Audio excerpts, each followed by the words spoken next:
gracia hay cuando paso por el fuego.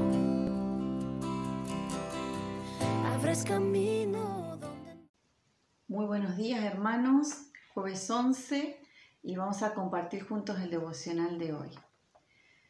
Rápidamente vamos a leer los pasajes de la Biblia. Vamos a ir a Lucas, por supuesto, Lucas 2, al final del capítulo, y Lucas 4, que habla acerca del tema de hoy, que en realidad el tema de hoy es cómo el estudio bíblico nos ayuda a vencer las tentaciones. Entonces, como les dije, en Lucas 2,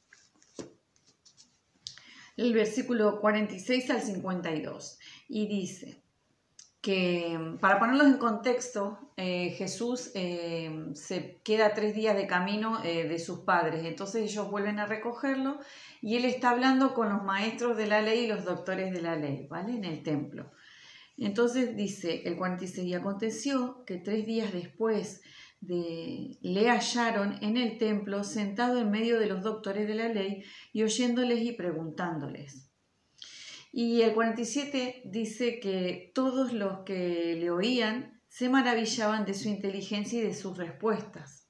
Increíble, ¿no? Un niño de 12 años con doctores de la ley. Y la clave está en el versículo 52, que dice que Jesús crecía en sabiduría, estatura y en gracia para con Dios y los hombres, ¿vale?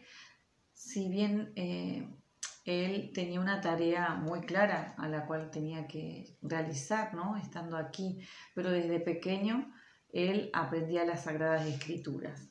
Bien, y ahora vamos al tema de la tentación. En el capítulo 4 damos vuelta a la hoja. Y tanto en el versículo 4, 8 y 12, Jesús tiene una forma de responder a la tentación y es: escrito está. Entonces, eso es muy importante. ¿Cómo sabía él que escrito está? Por lo que he comentado antes, ¿vale?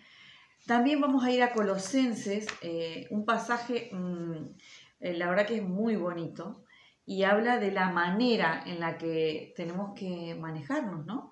Y el versículo 6, Colosenses 2:6, dice: por tanto, de la manera que habéis recibido al Señor Jesucristo, andad en Él. El 7, arraigados y sobreedificados en Él, confirmados en la fe, así como habéis sido enseñados, abundad en acciones de gracias.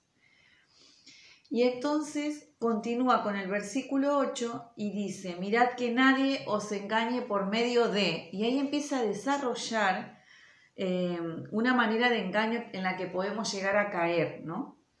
Pero ¿qué pasa? Si nosotros tenemos conocimiento de las Escrituras, de los principios y los valores del reino, es muy difícil que alguien venga con otro tipo de filosofía o que venga con otras tradiciones que no tienen nada que ver con las Escrituras, como le pasaba a Jesús, ¿no? ¿Cómo supo él que el diablo lo estaba manipulando? Y acá es exactamente lo mismo. Y entonces, en el versículo 10, a mí me alienta mucho, me da mucha seguridad saber de que dice: vosotros estáis completos en Él. Solamente podemos sentirnos plenos y satisfechos en Él. Salomón también lo dijo al final de sus días, y quiero destacarlo porque luego voy a hacer un comentario acerca del tema de Salomón. Y acá destaca unos tips, ¿no? Dice, por tanto, de la manera que habéis recibido al Señor Jesucristo, andad en Él. Es decir, primero y fundamental, recibir al Señor Jesucristo en nuestro corazón, aceptarlo, reconocer lo que somos pecadores y que la sangre de Cristo nos limpia de todo pecado. Justamente esa es la tarea inmensa que Jesús vino a hacer. A partir de ahí, andamos en Él. Quiere decir que si no, es un poco difícil, ¿no? Andar en Él, si no lo tenemos en nuestro corazón. Luego dice: ¿cómo? La manera: arraigados y sobreedificados en Él. Es decir, habla de raíces y de cimientos, ¿no? Dos analogías muy buenas acerca de cómo Es decir, nuestras raíces tienen que ser bien grandes y bien profundas para que cuando vengan los problemas del clima, nada mueva el árbol. Dice que tiene que ser tan grande como la copa del árbol. Y el tema de los cimientos, obviamente un arquitecto lo explicaría mejor que yo, pero es fundamental, ¿no? Una casa sin cimientos no va a durar mucho. Pero yo sé que están haciendo, en los lugares donde hay tornados y todo eso, tienen realmente muy en cuenta cómo edificar. Y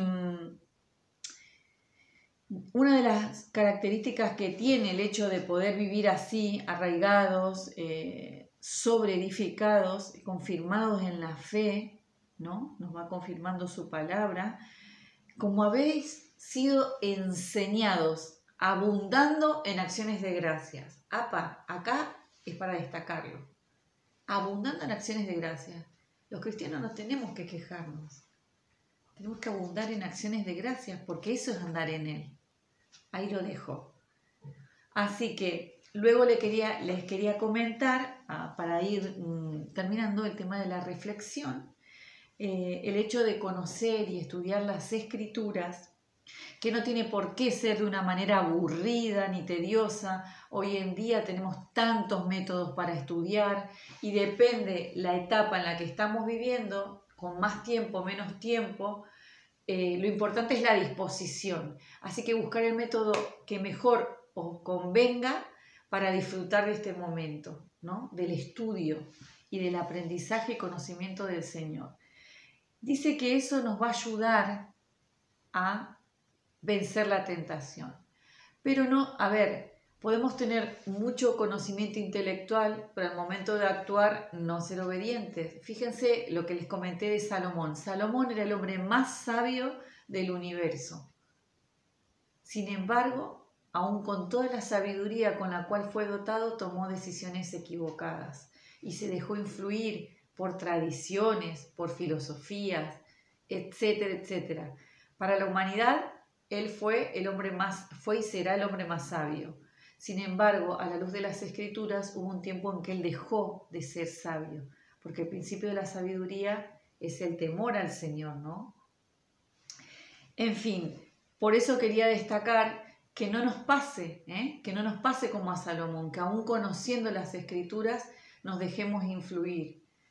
Entonces, lo más importante es que nos ayuda a tomar decisiones correctas, como las que tomaba Jesús, nuestro mayor ejemplo. Pero sí quiero destacar, hermanos, y muy importante, es que es una herramienta fundamental el estudio de las Escrituras para no caer en las tentaciones. Que el Señor los bendiga, los fortalezca, los afirme y los establezca. Bendiciones, hermanos, a poner en práctica, a disfrutar. Gracia hay cuando paso por el fuego. Abres camino donde no